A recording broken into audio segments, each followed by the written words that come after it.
Recording. Okay, lovely stuff. Thank you everybody for joining again. It's lovely to have about 40 of you with us so far. Another week of Road to the PSA. You will see that we have a new teacher with us. This is Casper, one of the doctors at MFT.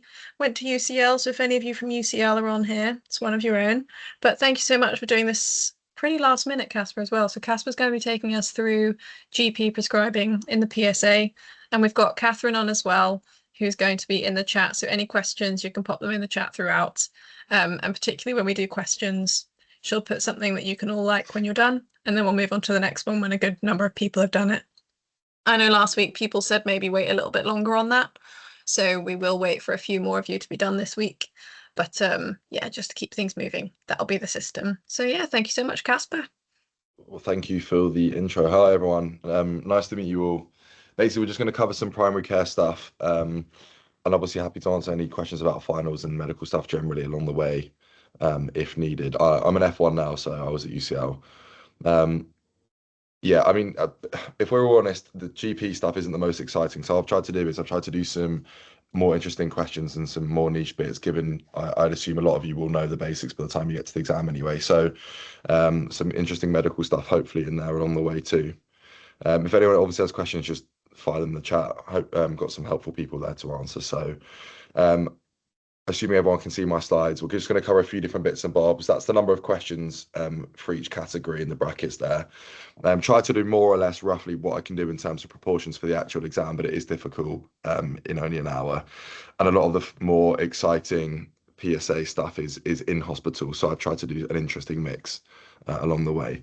So with that being said, we will try and keep to time. There'll be a message in the chat to react to when you're done, please. And then we can discuss bits and bobs. So just want to crack on with that first one.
Now's probably a good time.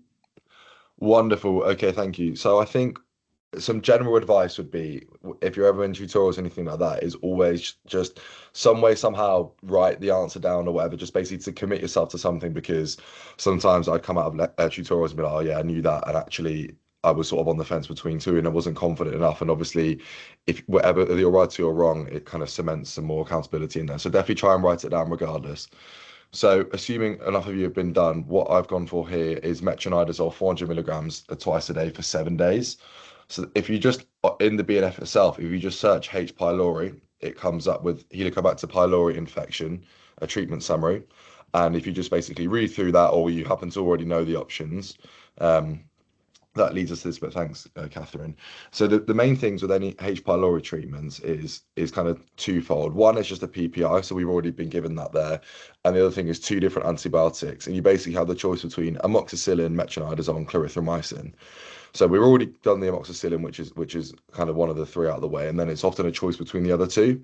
And in the PSA, and I guess with any of the other SBAs, but often in the PSA, knowing key contraindications or reasons why one drug might be slightly preferred over another is what's going to give you the maximum points. So, although in someone who's just going to have a week's worth of clarithromycin and they're on a statin, it's in truth probably not particularly likely to cause rhabdo, but you could definitely agree that one is preferable to avoid that risk altogether. And so the main takeaway point here is to look out for key contraindications that you may not even need to look up. You may have just known the options and gone straight to metronidazole, which obviously is going to save you some time as well and get you the 10 marks that I think you get for the prescribing practice.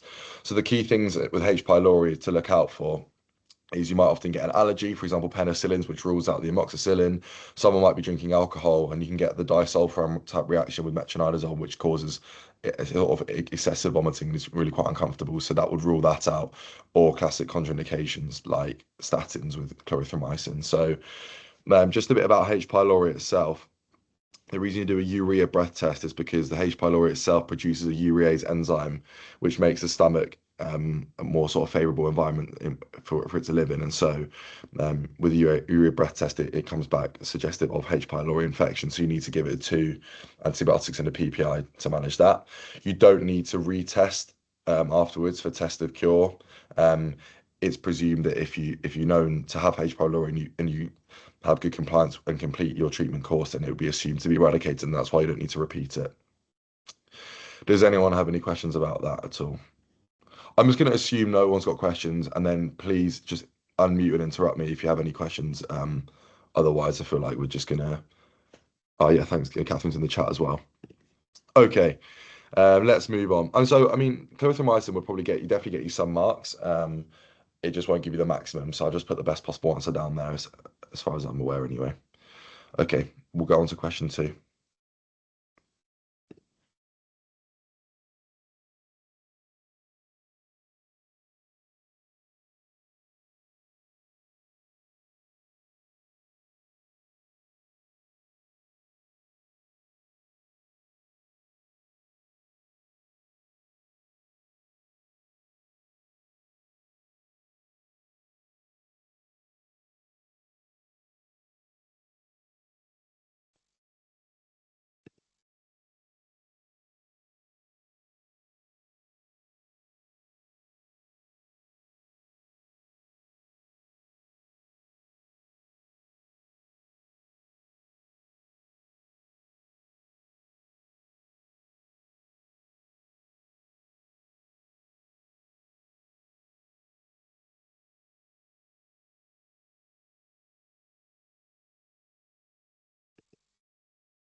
The responses are coming flooding in.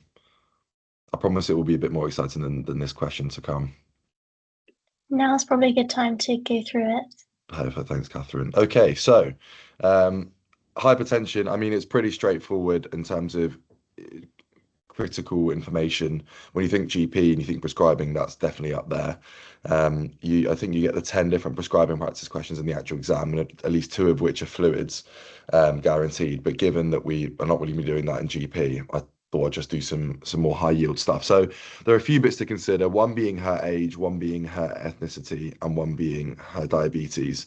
So you may remember the table on PassMed, which has kind of the A and the C almost flow chart direction of things, but it doesn't really clarify which of those different factors take priority over the others. So would it be the fact that her age, her ethnicity, or her diabetes is not super clear? So important to be rock solid on that, not just for the PSA when you have the BNF there, but also just for your actual exams too, because you don't want to be unsure on the core stuff that you would hope to be getting right. So I mean, in my opinion, the best possible answer here is some candesartan.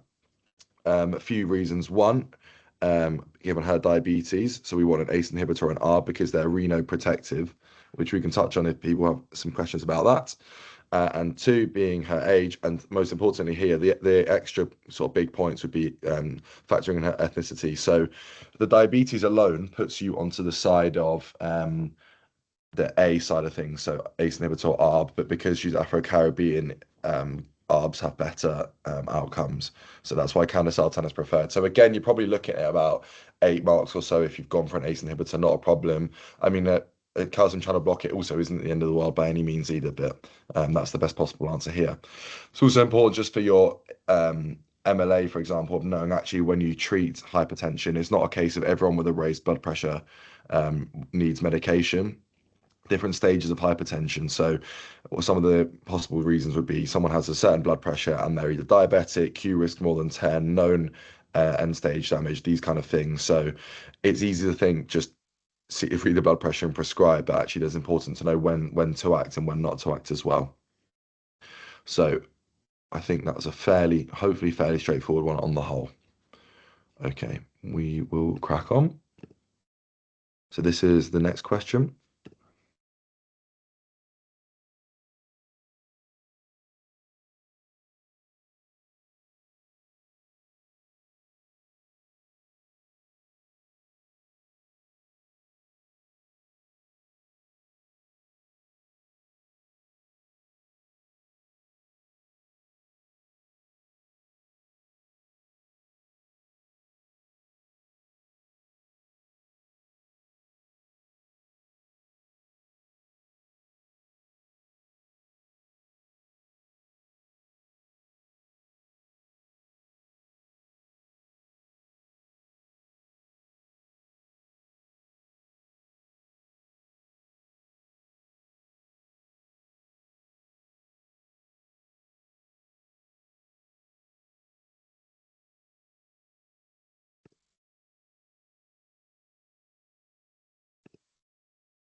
Okay, we're getting some responses here.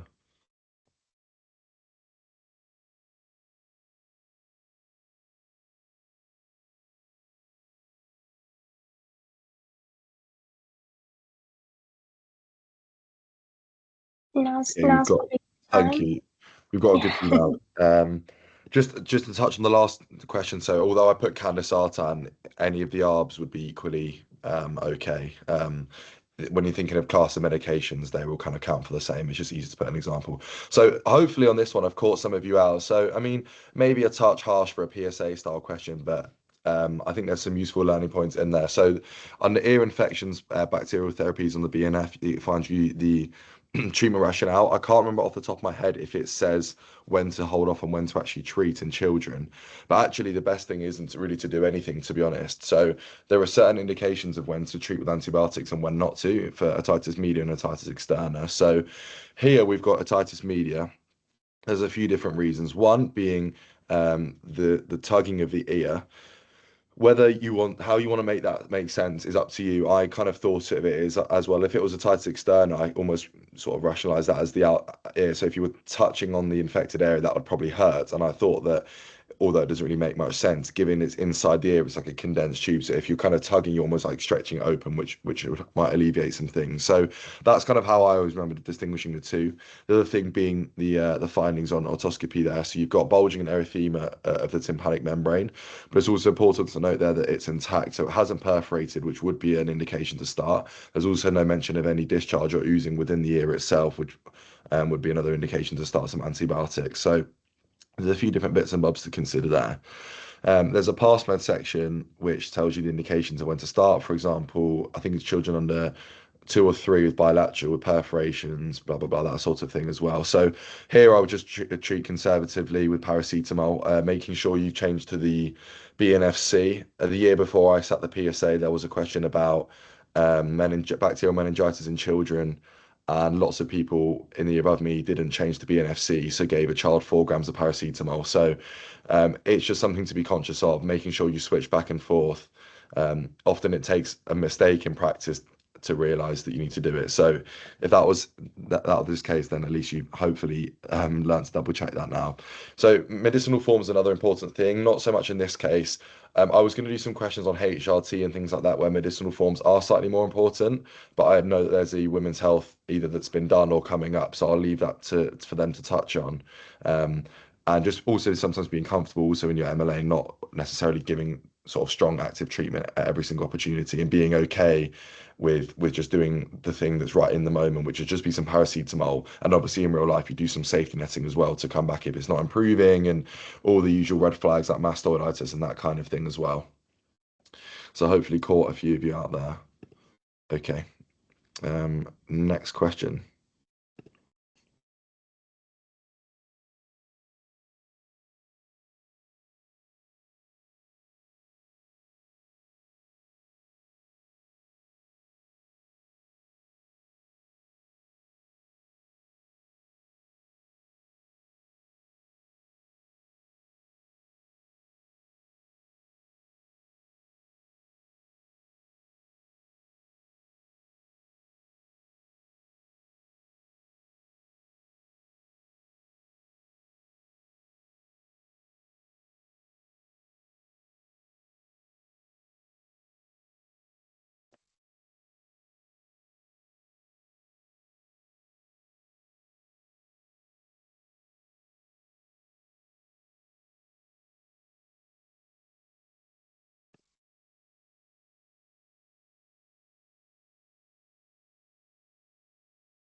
They're getting a good few. I'll wait for a couple more.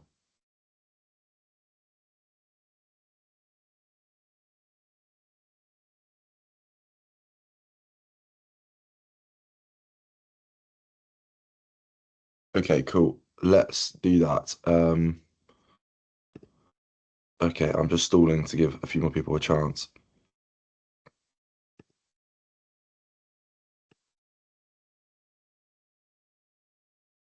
Wonderful. There's a name of someone that I work with who's in here, so I hope that they've actually, not sure if the PSA, but anyway. Cool, let's crack on. So this is another interesting one, I think, because there's a few different routes you can take it down. The first one being, I'm not sure if you believe that that picture is a 19-year-old woman, but it's the best thing I could find. So the best answer here would be Comox 625 TDS for 7 days. So so cellulitis is what we're going for here. So cellulitis is just basically inflammation of the top layer of the skin, typically by Staph aureus, and so flucloxacillin was basically a synthetic antibiotic that was made specifically for Staph A because it was so common and was becoming resistant to other things. And Comox is kind of that one level above. So that's why you typically, wherever you get Staph A, you tend to get fluclox, and that's why obviously in cellulitis that typically be the case. But because in cellulitis that's near or affecting the eyes or the nose, you need to give Comox. And there's a few different reasons. One, because there's high risk of complications, especially around the eye. You may have heard of orbital and preorbital cellulitis, one things we want to avoid. Also, just typically whenever things are in, let's say, cosmetically sensitive areas, you tend to get some more refined management. Think of things like BCCs on the nose or on the certain areas of the face. You tend to get Mohs surgery as opposed to just typical resection. So a few different parallels there. So the Comox is the best thing to do here. also important to note that just glancing at the observations, it doesn't seem to be systemically unwell, anything like that. So if this were to be in a hospital setting, I'm not sure if you'll have heard of the ERON classification, but there's 4 different classes for cellulitis, 1 being mild and 4 being really severe with systemic upset. Think more like kind of neck fash sort of thing. So we're probably looking like an ERON 1 here, so just oral antibiotics. So another point being, hopefully you've just been on the BNFC for the last question for the paracetamol. So making sure to switch back and forth is something you don't want to forget to do when you're stressed during the exam. So at every question, just look at the age and then change. Make sure you're on the right sort of thing. So there's quite a bit on the tab for skin infections, antibacterial therapy on the BNF from what I remember. So it's often really important just to keep scrolling. And on Coamox itself, because it's so widely used, which they're now trying to cut down on to avoid resistance, there are so many indications and different doses and things for that. So it'd always be sensible to kind of keep scrolling and scrolling and scrolling until you've reached the bottom of the indications, and then almost going back up to see which of those it best fits the scenario you find yourself in. There's a lot of spiel about things like beta-lactamase, susceptible infections, like what does that even mean? So just basically going to the bottom, making sure you've not missed an obvious indication that matches perfectly. You can always scroll back up and just have that peace of mind during your exam that you've not missed anything else. Okay, I think we're happy with that. Wonderful. Okay. I think that's the end of the prescribing practice section. So we're going to move on to prescribing review, which was personally my least favorite. So on that note, there's the first question.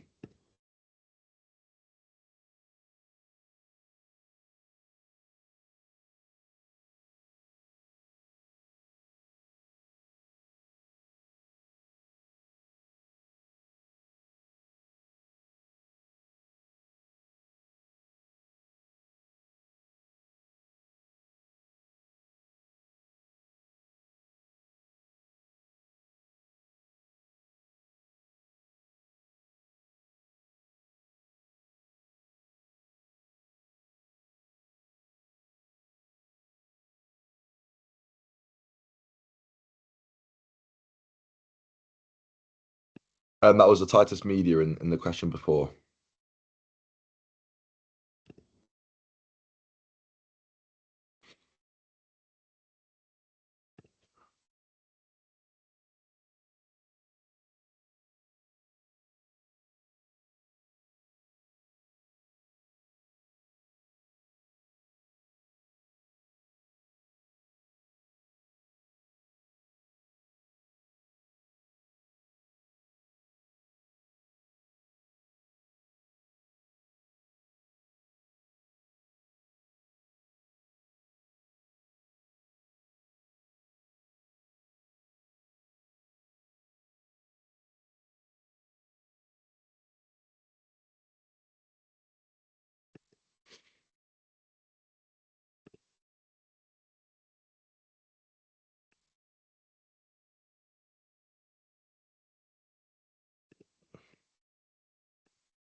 Here we're getting there. Thankfully, this one's using up some more time than the others. Okay, cool. Let's have a look at this one. So, I mean, this was to be honest, this was my least favorite type of question, just because a lot of the time you have no choice but to literally comb through every single one. So I'm not sure if you're all aware, but there's a thing you can do. Apologies if this has been said before. There's a thing you can do on the BNF search tab once you're under drugs, and you can basically put number of I don't know, side effects or drugs with caps on and type the words like "and," for example. So you could put, for example, diarrhea, and then I think it's in brackets you put warfarin and blah, etc., etc., etc., to save you hopefully come out with one go, and it comes up with any matches that they have on there. So that's something to consider. I'm not sure if that's been mentioned in the past. So again, if I do say so myself, I think this is somewhat interesting despite two people leaving since the last question. So what we're testing here is P450 inducin inhibitors in the first part, which I appreciate is not the nicest, but I thought it was interesting nonetheless. So we've got someone on warfarin here who's having BBTs anyway, and his INR is low. So something's going on. I mean, in the real world, there's a chance he's not taking his medication. There's a chance that that the dose isn't high enough, etc., etc. But in this question, obviously, there's something to have contributed to it. So glycoside and carbamazepine are two P450 inducers. So cytochrome P450 is essentially a metabolizer of drugs. And so if you think other drugs can also affect how well that works, so in medications, for example, glycoside that induce P450, you can think of it as switching it on. And given P450's job is to metabolize other drugs, for example, the warfarin, given it's basically breaking that, as a result, it's now breaking down the warfarin more quickly than had they not been taking glycoside and carbamazepine, which then means that there is less basically circulating warfarin, and as a result, the INR is lower, predisposing to clots. On the contrary, if you've got P450 inhibitors, someone's taking the drug, let's say drug A, and they've got two other medications that inhibit P450, that medication is allowed to circulate for much, much longer than it would be without those medications, because the enzyme that breaks it down isn't being allowed to function. And so you get, for example, you might get increased INRs in this case and predisposed to bleeding and stuff like that. So it's always something to consider for PSA and your MLA too. And then question B is two-part. One being ferrous sulfate and obviously carbamazepine. I'm not sure if anyone knows about other medications that can affect absorption, but for example, PPIs can reduce levothyroxine absorption, because part of the levothyroxine in the tablet, the metabolism requires it being basically dissolved in stomach acid to then be absorbed. And if you're on a PPI, your stomach's producing less acid, and as a result, basically the necessary part of the metabolism, which is breaking down that capsule surrounding the medication, isn't done as efficiently, so less is absorbed. So that's a bit of a fun fact for everyone in there. In terms of a finals perspective, there's actually quite a bit to you can in theory think about in this question stem. So, I mean, like I said, compliance is always something you should ask about on anyone in doing a history in your finals. If you look at his Hashimoto's as well, is he at risk factor of other autoimmune conditions? His iron deficiency anemia is a chap over 65, iron deficiency anemia. Would he warrant some workup for that, for example, a colonoscopy or other investigations as well? Is he actually adherent to his medications, those sorts of things? Does he need to be on other things? So lots of things to consider. From an OSCE perspective, metallic mitral valve will often present as like a click. You can Google the chest X-ray. You can actually see prosthetic valves in the chest, which I think is just quite interesting. Be harsh to get that in your exam, but you never know. And often look for things like bruising, because warfarin is still the go-to for metallic valves, despite obviously DOACs being more prevalent these days. So they might have some random bruising and some injection site bruising too. Cool. Let's move on. The next question is up now.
Okay,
we'll wait for a couple more to drop a react, and then we can go through this one.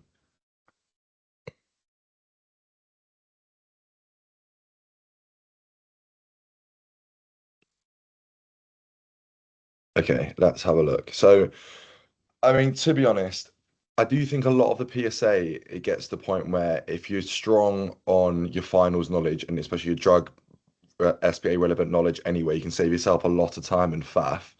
And obviously by end of Jan, when your PSA is, hopefully you'll be in a position where you're not obviously not perfectly ready for exams, maybe yet, but you're getting there. So you can save yourself some time.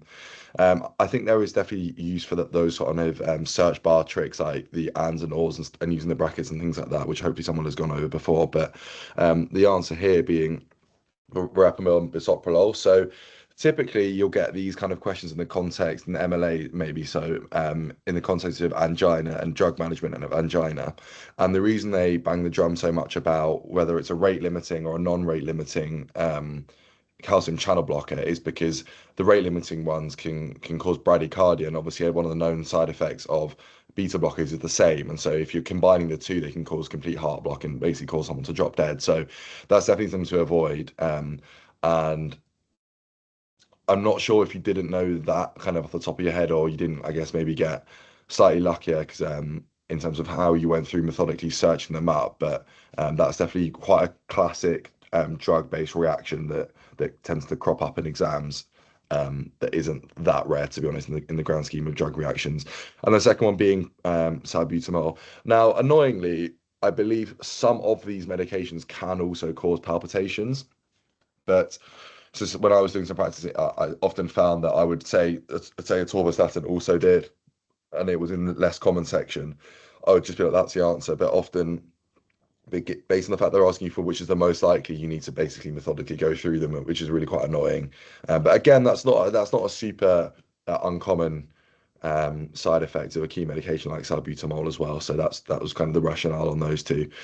I mean, to be honest, I think these types of questions can be quite annoying in your actual exam. They can be very, very time intensive, and I've basically been a bit difficult and put a lot of the important drugs near the bottom to kind of replicate at least somewhat of the time stress. But you guys are very quick, so um, don't worry too much about it. If you couldn't quite get that answer, you would have had more time than this anyway in the exam. Okay, I think next we have, yes, there we go. So now we're on to the multiple choice stuff, which is slightly more fun for everyone. So let's crack on with that one, I think.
Okay, cool. You guys are quick on these. Fine. Okay, so let's go over this. So I think as soon as you have options at your disposal, life it becomes more joyful. So it definitely saves some time on that front because you can do a much more targeted search. So I think again, there's a good example here of where being strong on your key conditions for finals anyway can be really quite helpful in the PSA. So the answer here being either basically the nitrofurantoin, the 3-day ones. So UTIs are a bit of a pain, should we say, because whether it depends on your gender, your age, blah blah blah, it kind of determines what things you need to do. So the first thing to do is to appreciate that this is a woman, so that immediately basically cuts down the options. And then also noting that she's not sexually active is key because that's telling you that, well, first of all, it's unlikely to be an STI because that could obviously present similarly too. But none of the options in terms of medications are particularly kind of STI favorable anyway. But also the fact that she's basically guaranteed not to be pregnant. So that also reduces your duration of treatment right down. And then similarly to the question earlier about when you have two seemingly viable options, you need to basically find the thing that excludes one of them or makes one of them more favorable than the other. So I was taught don't mix your meths. So trimethoprim and methotrexate. You never want to put them together because they can cause bone marrow suppression. So that's something to avoid. Also being conscious that trimethoprim is part of cotrimoxazole, so it can sometimes present in that kind of combination too. So methotrexate and trimethoprim are ones to avoid together, and we can see that she's obviously taking that. So that's one that rules out options 2 and 3. And then the reason it's not option 4 is simply because nitrofurantoin and trimethoprim are the first line preferred options there. Amoxicillin and some KEFs are only really preferred when the other two have been ruled out. For example, in pregnancy, off the top of my head, is a classic example of when you might end up going slightly further down the treatment ladder in terms of options. And then in the SBA land, also to consider who you do a urine culture in, etc., etc., and the nuance around people with bacteria, that sort of thing. It's important to know that for your exams, whether there's hematuria and not treating asymptomatic bacteria. These kind of things are really good because they tend to like testing really core conditions like UTIs, but making the questions quite difficult in a way by using certain nuance or situations that you weren't necessarily the most comfortable with, which is a good way of testing kind of how well you really know the core conditions themselves. Okay, let's move on. Fine.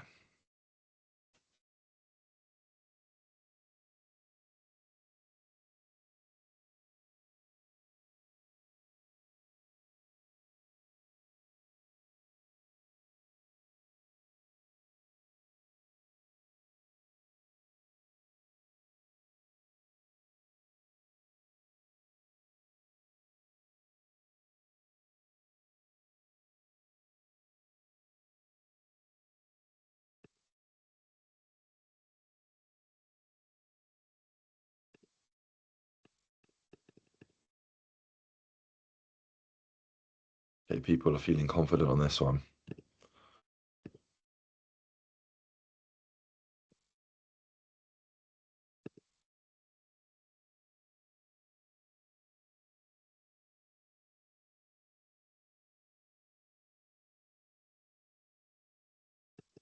Thanks, Charlotte. I've got my own feedback form as well that I'll need to put in the end, if that's okay. I'll wait for a couple more people. Okay, once we get to 10, we'll go through this.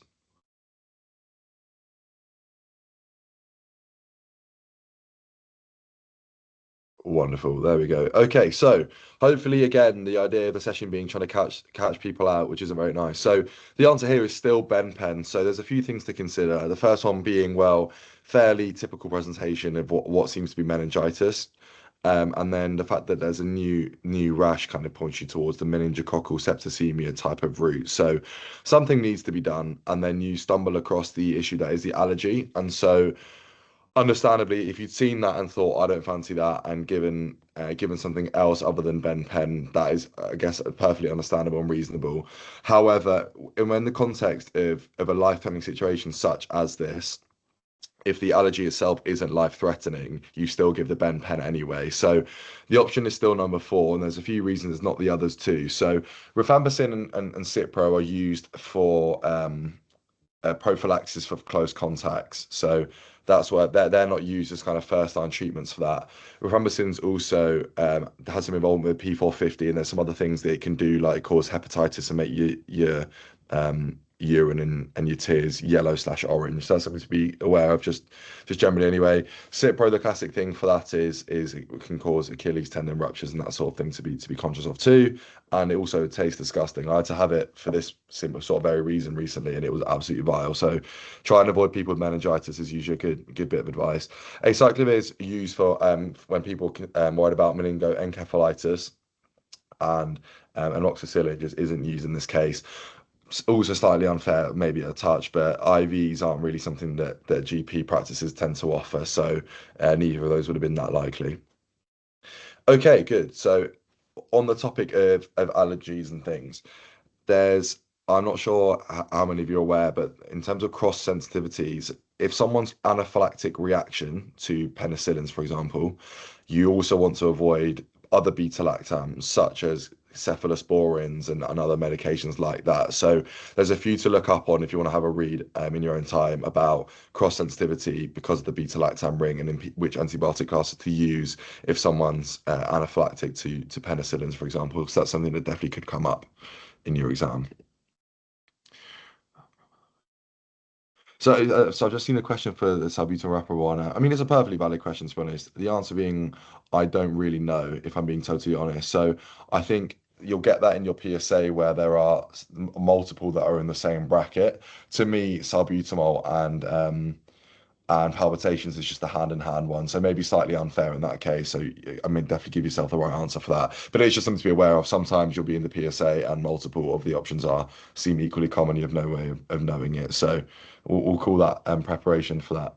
Sorry about that. Okay, I think we're all happy with that question. Cool. Anything else to touch on? Yes, just nuance wise, someone's meningitis and they've got a new non-blanching rash, that alone, you in that moment with full certainty you can say that is meningococcal septicemia. So it's Neisseria meningitidis, which is a gram-negative diplococcus in terms of its bacteria wise, and then septicemia referring to the fact that the bug is now in the bloodstream. And the reason you're getting these purpuric rashes often you do in sepsis is because you get these increased basically leakiness in your capillaries, and so you get increased permeability of your blood vessels, and so some of them basically just open up, and that's what you're seeing on the skin is those purpura there. Bear in mind that or even macules, even either of the two. Okay, yeah, that's a good point. Thanks, Catherine. Yeah, there's a few classic ones for salbutamol, like candidiasis and that sort of thing to be aware of too. Okay, next question.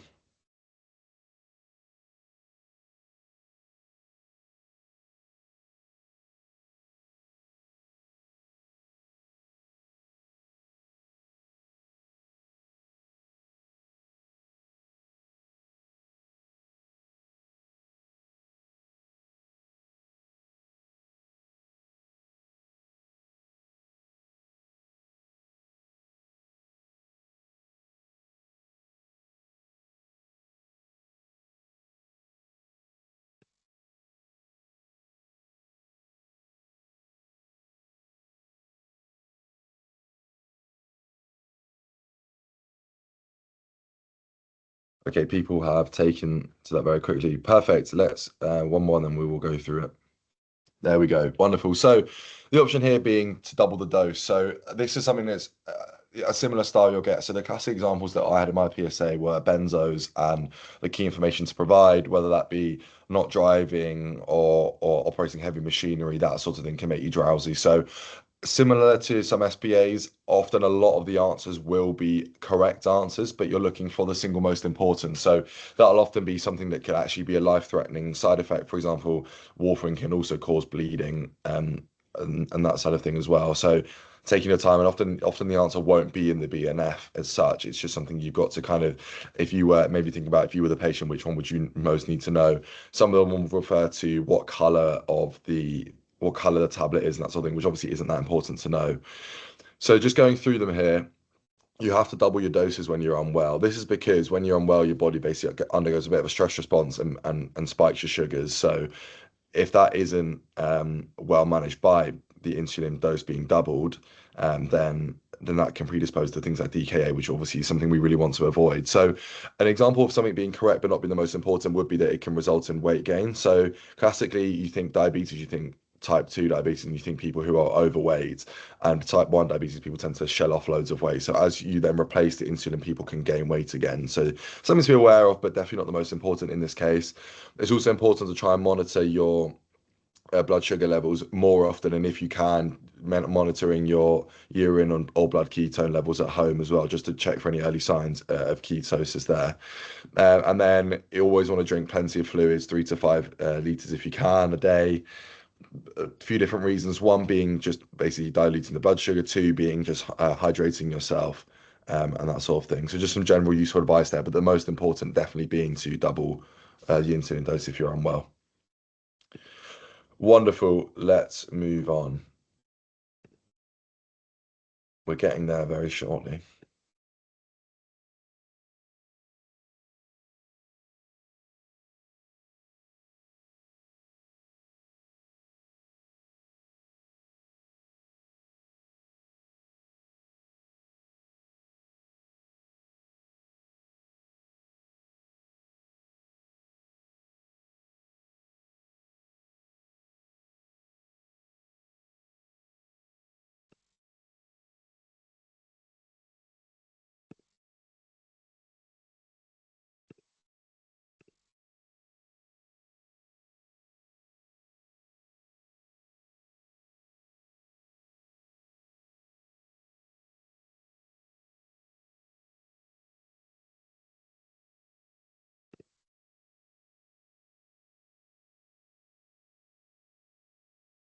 Okay, we're nearly there. I've also that's the feedback form in case people need to leave early for whatever reason. We should be done in the next 10 or 15 minutes or so. We can have some questions as well, but please do fill that out before you shoot off. It shouldn't take more than about a minute.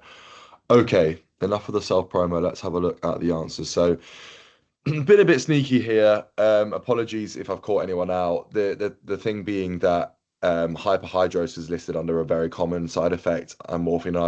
I basically repackage it as excessive sweating, which is all one and the same.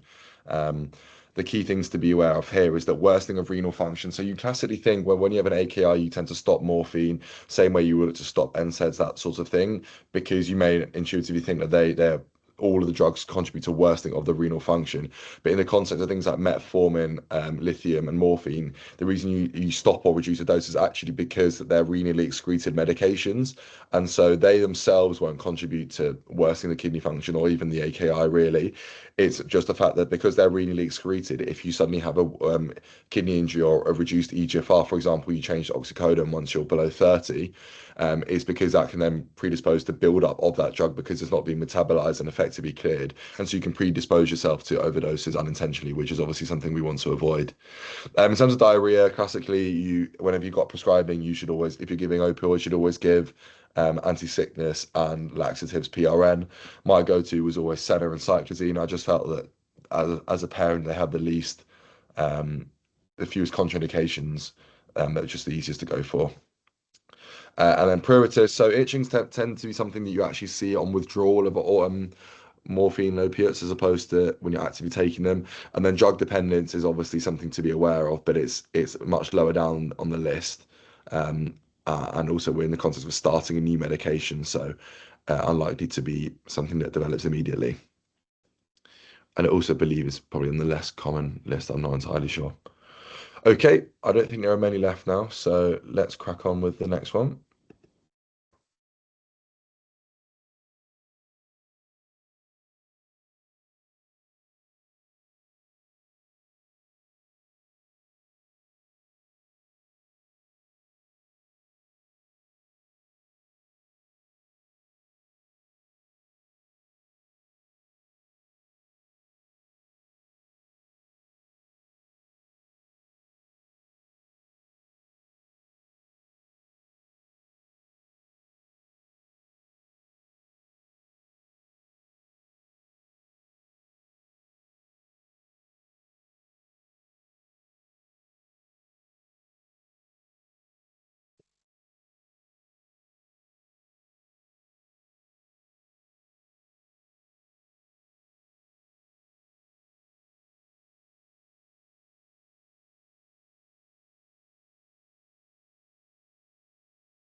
Okay, people are wanting to go and watch the football or something. I don't know. Fair enough.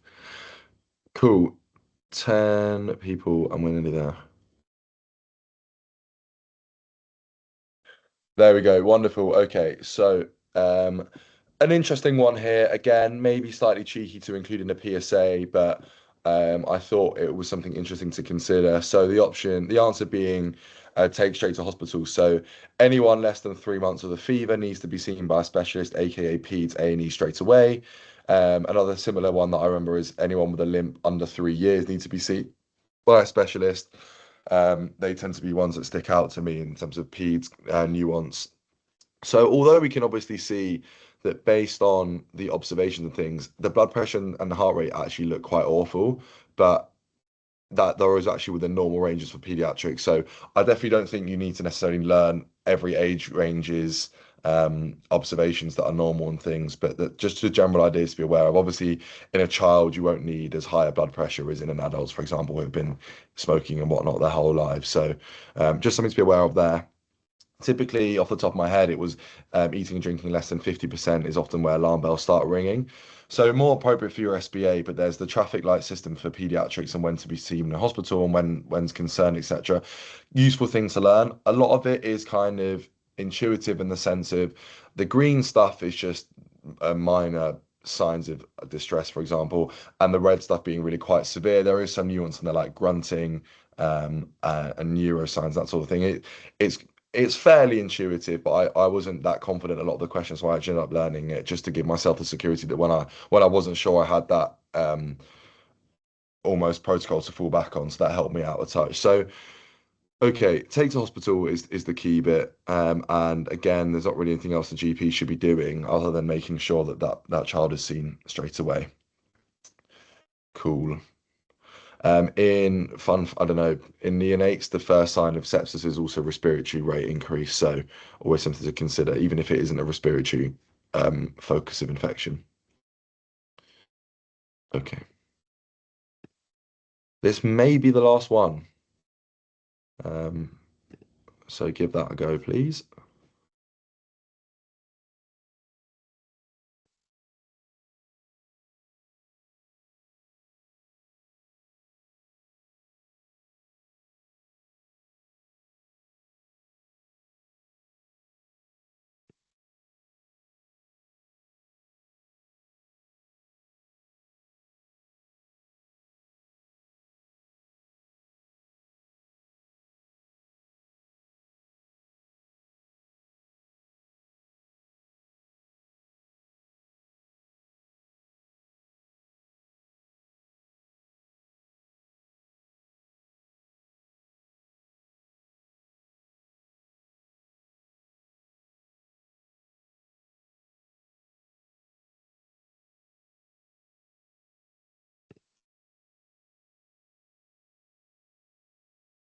I think if you look up sick day rules, I can't remember the exact name of it off the top of my head.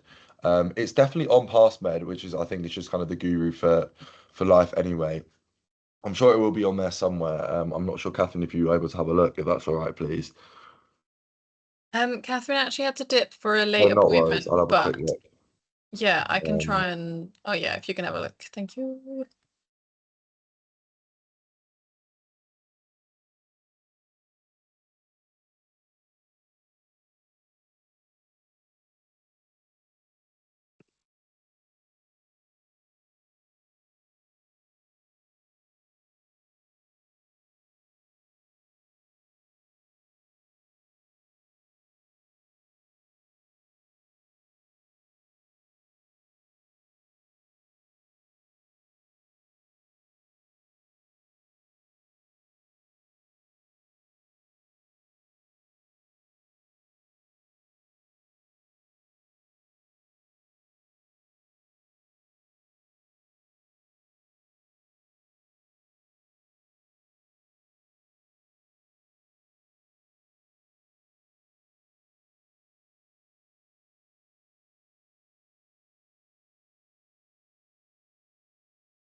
I will just get back to you in just a sec. I think I found it.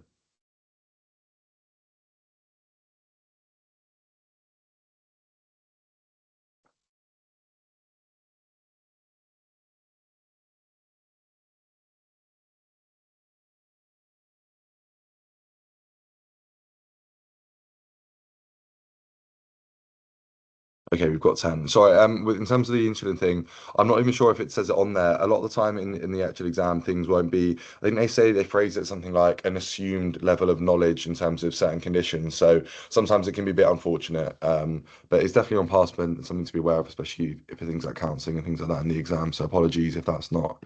I'll have a proper look after this as well. Okay, so this is something that we call subclinical hypothyroidism. So it's actually remarkably common, and whether these things actually get followed up properly in real life or not, your guess is as good as mine. So in this case, we've got someone who's 40-year-old lady, asymptomatic, health MOT, routine bloods, that sort of thing, and her TSH has been found to be raised, but with a normal free T4 level.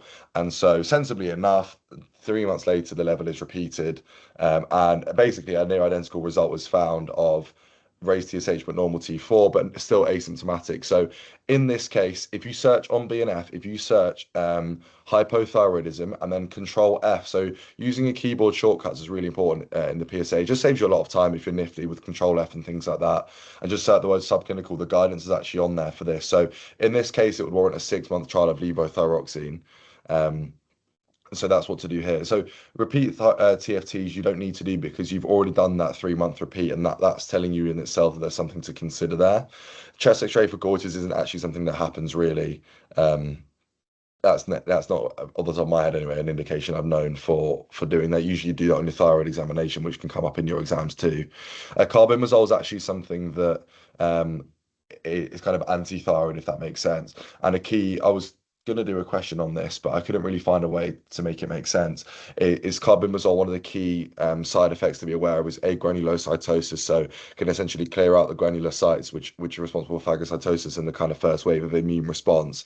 So anyone taking carbimazole who gets a sore throat or anything like that should really go to A&E for a full workup to make sure they've not got agranulocytosis, because it could predispose them to really nasty infections, which otherwise, I guess a normal immune system would bat off. Similarly to clozapine, for example. But I don't think there's the same strict monitoring with clozapine as there is with with carbimazole as there is with clozapine. And then T3 levels aren't that useful. So T3 and T4 are basically similar things, but T4 is more useful because T3 level is kind of dependent. I think off the top of my head, T3 becomes T4 anyway. So looking at the end of the chain is slightly easier. The question would have been different had she had some symptoms and had that initial reading with the raised T4, but raised TSH, but a normal T4, or low TSH with normal T4. Then you would treat if they have symptoms, but their T4 is normal. If they're asymptomatic, you do a repeat, and then if sustained, then you treat that way. If that makes sense, there's some subtle nuance there. So these are sort of things that definitely are GP specific. So that's a fair point in the chat about wanting to avoid over treating. So often with patients who even have a low T4 and you want to give them some levothyroxine, the risk of any medication is you often basically end up, you can tip them into the other side of basically do the opposite of what you're trying to treat. So the guidance is on subclinical hypothyroidism. It's on the BNF, is essentially what we've said. If the TSH is raised, the T4 is normal consecutively, then you do a trial of it. So that's not to say that they're on it for a prolonged period of time. You do a trial and then you reassess their symptoms. And things are obviously important to make them aware of the symptoms of hyperthyroidism. So your classic, your shakes and difficulty with certain temperatures and tremors and palpitations and that sort of thing, and weight loss. So and then obviously GP would keep an eye on them and follow them up and repeat bloods and that kind of thing. So it's just something to be aware of in terms of subclinical hyper and hypothyroidism in SBA land. Hopefully that makes sense. I don't know if we have any more questions. No, we don't. Great. So if anyone has any questions about any PSA stuff, MLA stuff, OSCEs, whatever, please do fire away. I'll resend in my feedback form for those of you who are happy to do it if possible, please. Thanks to those who have already done it. It really is appreciated. Anyone got any questions? I assume not, as the numbers dwindle. Thank you. You're very welcome. Appreciate everyone joining. Yeah, that was really great. Thank you, Casper. You're welcome. Sorry that my voice is a bit drony. No, you're so fine. I'm sure Absolute that'll be in legend, the thank feedback you. form. Good job. Appreciate that. Thanks, mate. Everyone's very friendly.